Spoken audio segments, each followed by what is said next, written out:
யோபு அவரை குறித்து இங்கே வேதம் தெளிவாக சொல்லுது. நான் நெடுநாளாய் பயந்த காரியம் எனக்கு நேரிட்டது, நான் நெடுநாளாய் அஞ்சினது எனக்கும் என்னுடைய குடும்பத்துக்கும் வந்தது. ஒரிஜினல் மொழிபெயர்ப்பில் அப்படி தான் எழுதிருக்கு பாருங்கள், நெடுநாளாய் பயந்த காரியம்.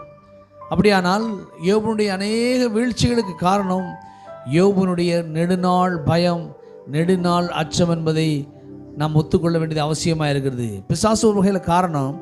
ஆனால் நெடுநாளாய் நாம் பயந்து பயந்து பயந்து என்ன நடந்துருமோ ஏது நடந்துருமோ, நம்ம நல்லா இருக்குங்க, பிள்ளைகள்லாம் நல்லா இருக்கிறாங்க, அவங்களுக்கு என்ன வந்துருமோ ஏது வந்துருமோ, இப்படி இருக்கக்கூடாதே, ஏதாவது ஒரு தீமை நடக்க போகுது. சினிமா பாட்டு எழுதுகிறாங்க பாருங்கள், எந்த தீமைக்குள்ளும் ஒரு நன்மை உண்டு. தீமைக்குள்ளே ஒரு நன்மையும் இல்லை, தீமைக்குள்ளே தீமை தான் இருக்குது. ஆனால் நன்மைக்குள்ளே ஏராளமான நன்மைகள் இருக்கிறது.